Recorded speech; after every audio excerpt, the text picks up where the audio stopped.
you are a B2B service-based business owner and you are looking to gain more clients, create more impact and more revenue in your business, tune in to Amplify Your Marketing Message with Christine Campbell Rapin. Every week, we're going to take you through how to build an audience of buyers, mastering your marketing message, and making offers. Getting found is one of the most important things that every entrepreneur I'm speaking to right now is saying, it's changing a lot. It's getting harder to do this. And I was super interested when I had the opportunity through the power of my network to meet the next guest on our show today, because he's not just been doing this for a nanosecond, he's been doing this an incredibly long period of time, and he's got over 9 years in his business, and he's going to show us how the power of starting can compound to that kind of crescendo and make you really relevant in this brand new year. To our guest today, Mr. John De Jong, welcome to our show. Super excited to have you here. Hi, Christine. Thank you for having me. I'm excited to be here.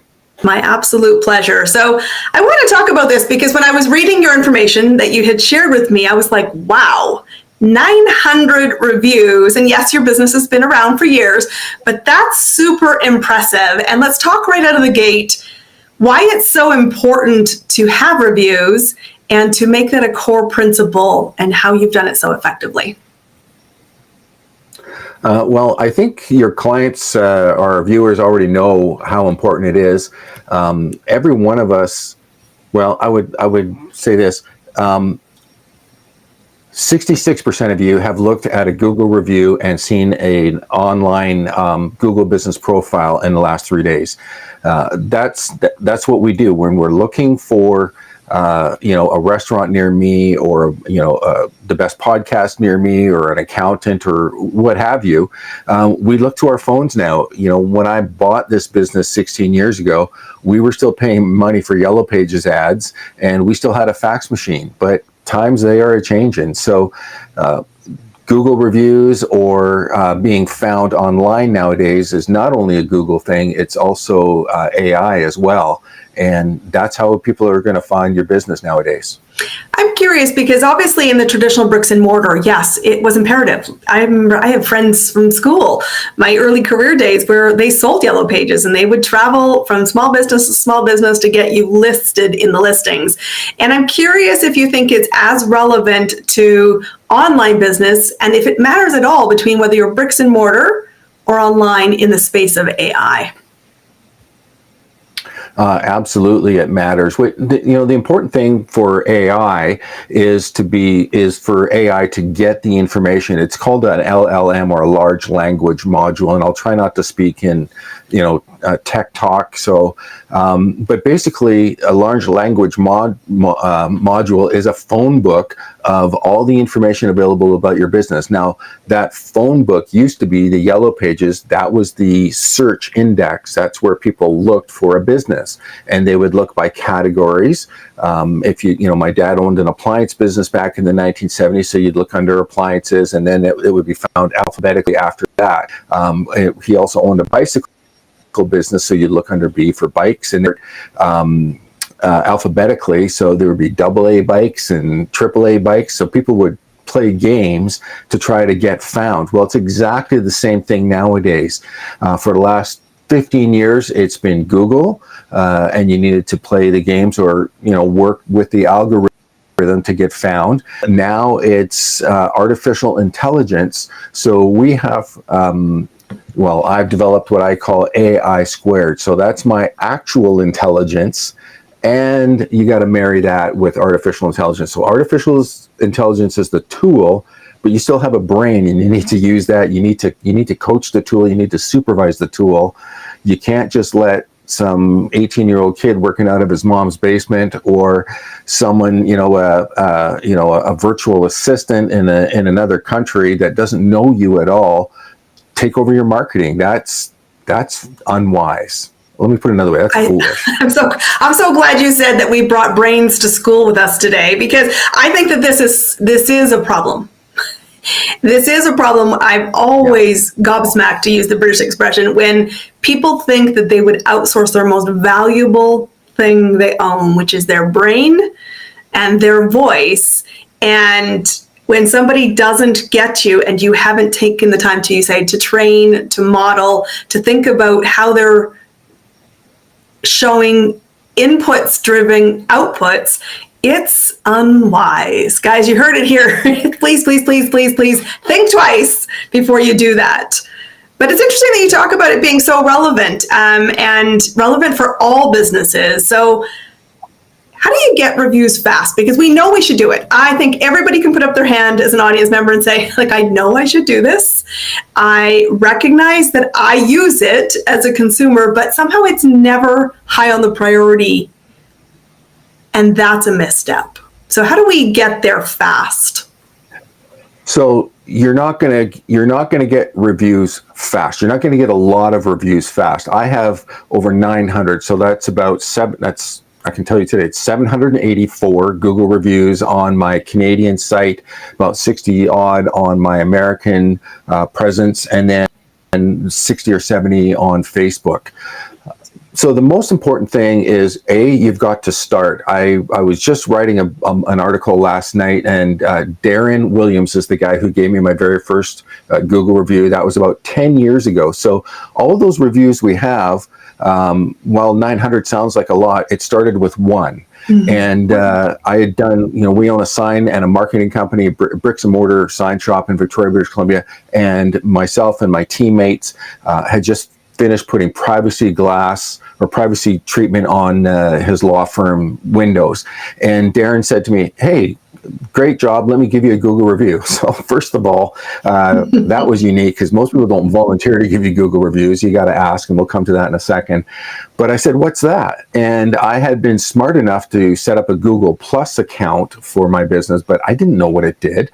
But he took me around the back of his desk and logged in and found my company and clicked on the fifth star. That's one of the things you got to do, is make sure you click on the star in the far right, so you get 5 stars, not 1 star. And then he put in a description and thanking me for the great work that we had done. And that's how you get a Google review.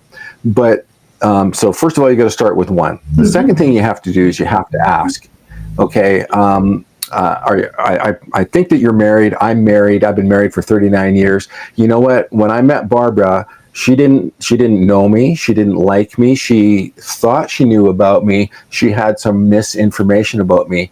And I had to ask her out, and she said no. But I didn't stop at no. I asked again and I asked again. So that's the second thing you need to do, is you need to ask more than once. We don't quit after the first time. And the third thing you need to do is you need to make it easy. So I used to send an email to my clients and ask them for a Google review. Then I got smart and I added a link to the email so they could just click on it and would go right to my Google business profile. Then I got access to later technology, and you all have this. We all have cell phones.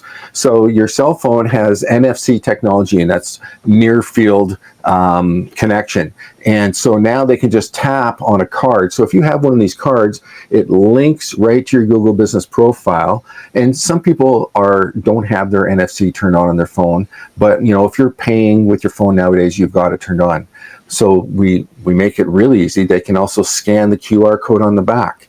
So getting Google reviews is also about making it easy. We're reducing the friction. So you may have heard me say before, you can get a Google review in as little as 3 seconds. And this is exactly how you do it. You have an NFC card that does tap or scan. I love this, how simple this is, because it's true. And I think so often, we've said there's a big difference between follow up and follow through. And if we make it easy, we're more likely to get the result, and we have to ask more than once. And the beautiful thing, when you've had great service as a person, please volunteer reviews and take the time to do reviews for people you're doing. It matters enormously. And what I always say to my clients is it matters over a period of time. So, most people only go to what we would call recommendations or testimonials, and they know it really from LinkedIn as a business employee. And they're like, when I lose my job or when I change jobs, I suddenly have this flurry of reviews. because it's top of mind. And I said, think about the fact that if you can have one a quarter for the lifetime of your business, what that says to somebody about your longevity, your ability to stay relevant. And as you're looking at a brand new year, I've said this to all my clients, I want you tracking reviews in the first month of the year so that it's current to the current year, because that matters to the shopper, that matters to the buyer. And I love how simple this is equip yourself, get your ask on, and stay with it in order to see the results. And once we've got the reviews, you used an acronym when we were chatting earlier, and I'm curious about it, and I don't want to get us too technical in the language, but you said that you have to optimize something, a GBP. What is that? So GBP used to be Google Plus, and then it morphed into Google My Business, and it's now Google Business Profile. So when you do a search, on Google, it'll come up on the left with about 1.6 million hits in about 1.2 seconds. And usually, if there's a very specific company that Google thinks matches your needs really, really well, it comes out what they call a Google card, and that has photographs of the business in it. It has a little map next to it that shows you where the business is, and then it has underneath it how many Google reviews they have, and then it'll have a list of their products and services.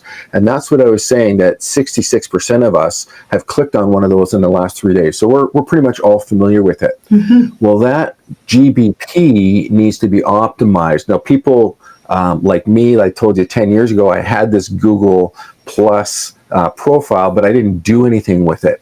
What you need to do now, Google gives you 1,000 characters for you to optimize whatever products it is you sell. And if you're a service business, it gives you 300 character service, and you can have 10 services, you can have 50 services in there. And the more optimized or complete that profile is, the more Google information you're giving Google to say, hey, this person suit your needs. And then now AI is, they don't have direct access to that, but you should be duplicating everything that's on your Google Business Profile to your website as well as getting information. And everything that's in there now, when you do a search and AI spits something out, like you might be talking to ChatGPT, you might be talking to Grok, there's multitude of them out there. It spits out a summary from 3 or 4 different websites. Well, the more information you have about yourself on there, the better information it can give to the person who's searching. Well, I know it's so easy to start it and forget it. And I can relate to, I've had a Google business profile, and that's where it's changed its names many times, and not maintained it to the level that creates the best momentum. So guys, if you're like me, it's time to take a deep breath and say, okay, how do we systematize both of these things? Asking for reviews with every client and people we're interacting with. It's not just about the paid clients. It's about your collaborative partners, the people who've seen you in work, how you show up in your life. All of those things are in the know, like, trust formula. And how do you make sure that you are ensuring that your best foot is forward? And so guys, I like systems, as you know. I would encourage you to have this dialed in as a process so that you don't miss the low-hanging fruit. Because truthfully, people are still going to, whether it's now the AI-generated search or still Google, you cannot afford not to have control over current data. And that current data should really reflect how awesome you are, because your next client is looking for an awesome service provider. So I love that we need to do this. So You also now lead me into the comment about the website, because AI is not pulling from Google, because, state and church are two different things. They don't want to pull from somebody's competitor data set. But you talk about the website. So where does the website come into it, and how do we look at a website from the perspective of search so that we get found on both platforms? Because if we want to win, we want to win on both sides. Yeah, so that's a great question. So if you've ever watched any of my videos on my YouTube channel, you hear me talk about optimizing a website that used to be called search engine optimization. Well, I call that BSEO, because you don't need to optimize for search engines, because most people are just searching on Google. So it's one thing, but it's changed now because of AI, and Google holds all of its cards close to its vest. So AI not all the AIs have access to that. So as I said, you need to duplicate that onto your website so you get search everywhere optimization. So I'm backing off of my BSEO. It is back to SEO, but it's changed a little bit. You got to be able to be searched everywhere. So one of the more important things is it's not so much about getting your website found, but it's now about, again, optimizing, keeping people on your website. HubSpot says that the average person only stays on the average stay on a website is only 54 seconds. Now that's after a person has searched dozens and dozens of websites. But remember I told you my wife Barbara didn't want to go out with me at first? She did not. I had made a negative first impression. We all do it. Like, turns out, thank God she got past the first impression, and here we are. Yes. But it's your website. You've got 3 seconds to make a first impression on your website. So if you can have a video of yourself popping up on there, it's, for those of you who are hearing us on a podcast, that's one mode of input, which is your ear. But visual, we're all visual people. We like sunshine rather than clouds and rain, right? We like bright colors rather than dreary things. Well, when we can look at someone eye to eye or face to face, even if it's just a 2-dimensional projection on a screen, that makes a neural pathway in your brain. It makes a chemical connection. So I have on my websites something I call the website concierge, and what it is, it's a little pop-up video of myself, and it says, "Hey, I'm John. Welcome to Alley Cat Signs and Marketing. If you're looking for digital marketing, click on this button here. If you're looking for signs, click here. If you want to see our Google reviews, click here," and you can have 3 or 4 or 5 buttons on them. So I recommend putting a little video on there. There's lots of great tools out there. I happen to have some, but that's a really important thing, is getting the first impression, because you've only got 3 seconds to make it. I want everybody to shift gears as we're cleaning house, we're pruning, we're stepping into the now to really hear what he's just said. It is imperative that you don't set it and forget it. It's imperative that you think about the human side of this combo that's happening. Because at the end of the day, never mistake. People choose to do business with people first. And absolutely, that's why you need to make sure it's not just I've done a website. It's not just I did SEO. It's not just I wrote my business profile with Google. It is really a recognition that I have to be effective at it. And that means that we don't do it once and forget it, but we really hone our craft, because I will tell you, you have so little time to make influence, but somebody is ready to buy. And if they're not going to buy with you, it's a missed opportunity, because they're going to go to the next. And if they just focus on the effectiveness equation, guess what will happen? They're going to win disproportionately to you, and you can control that. So step up, my friends, because I want you winning. I want you serving, and I want you not just doing it once, but doing it repeatedly, consistently, for the longevity, so that you too can be like John and say, we built this through time, and we're very proud of our reputation. And the more we can put out that curates effectiveness, truthfully, the happier your clients are going to be, because they get what they expect. And so I want to ask you a final question here, because you have been nominated and won a big award for your Business of the Year. What's working right now for you to win clients, to gain in the marketplace? You've been in the business a while, but what's working right now? Yeah, thank you so much. So I just want to clarify that, because, I was nominated for Business of the Year for employees companies with 1 to 10 employees. We were a finalist. Love it. We came in second. Okay, well, you know what? I will take that, because that's a huge accolade to be first nominated and to have won your silver award. Yeah. Congratulations. Yeah, but I think what I'm talking about here is integrity. It would be disingenuous for me to just accept that, oh, she made a mistake, and I think it's really important to clear the air. Yeah. I think when you make mistakes, it's important to clear the air. And what's working for me, and what will absolutely work for you, and where other companies, your competition, are shooting themselves in the foot, is by not responding to Google reviews. I have 900 reviews, and I have 900 responses personally written by me. not by AI. Now you can train AI, and I actually do that for some of my clients. I train the AI to speak and reply on behalf of the clients, and we can do pretty good training it in your voice.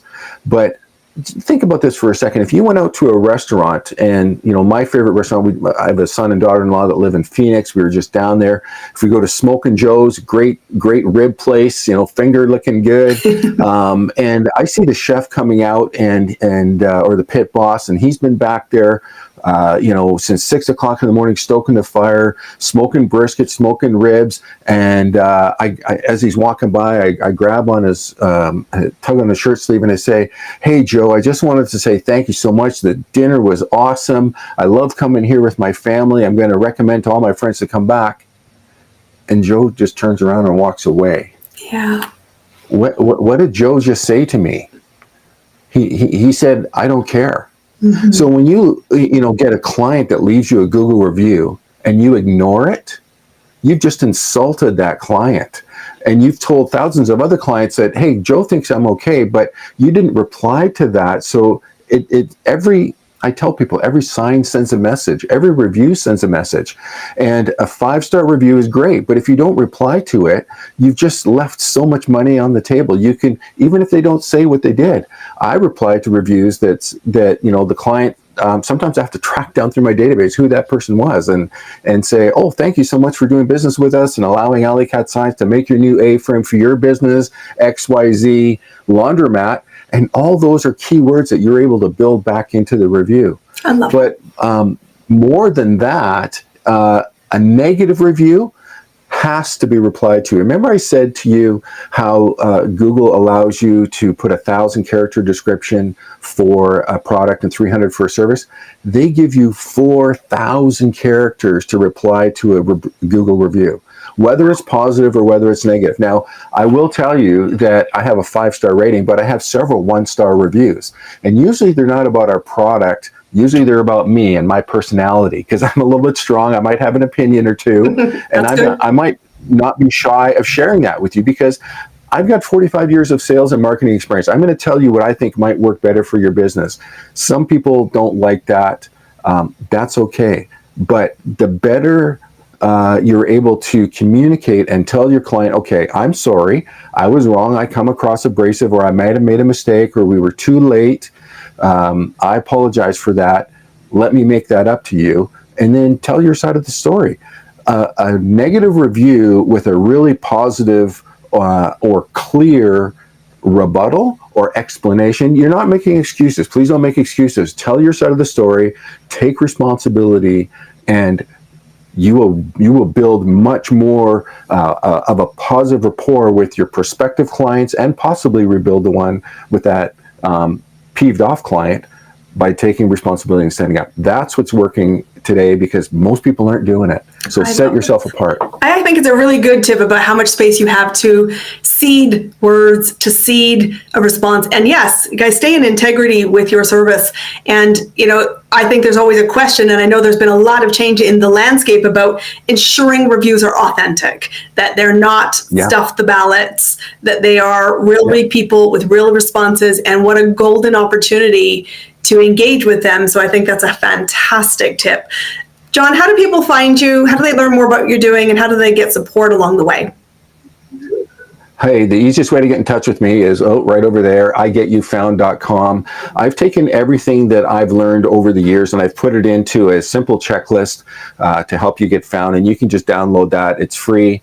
And all I ask for is your email address. And then I'll even redirect you to my YouTube channel. Everything that I teach my clients, or that I do for my clients, I will teach you how to do for free. If your business is doing under $500,000 a year, you should probably start by doing this on your own. But you can also hire us. So we have a done for you or a do-it-yourself service. Start at igetYouFound.com, or you can go to our website, alleycat.marketing. Guys, go connect to John. The fact that he is willing to train you to get started is just a measure of his character. And I want to say thank you. I applaud you for doing that. And really, when you do start to build momentum, staying current is the key, because how to get found isn't optional. And we said it's not enough now to say, I did it. We have to do it well. And I want you to game yourself into a real commitment to 1% better. 1% better can make a huge difference for the compound effect. And it's how you stay in business and beat the odds. So, John, it has been an absolute pleasure to have you as our guest today. Go connect to him, igetYouFound.com. Connect to him and celebrate another great Canadian doing great work in the world. And guys, did you hear? Not just local, but international as well. So go connect to him. Thank you for being our guest. I'm ready to go get found and go update my Google profile. Thank you for the tips. Thank you, Christine. That's a wrap on another amazing episode of Amplify Your Marketing Message with me, your host, Christine Campbell Rapin. Be sure to subscribe on your favorite podcast platform so you don't miss another great episode. And be sure to visit ChristineCampbellRapin.com/podcast to get a free resource on how to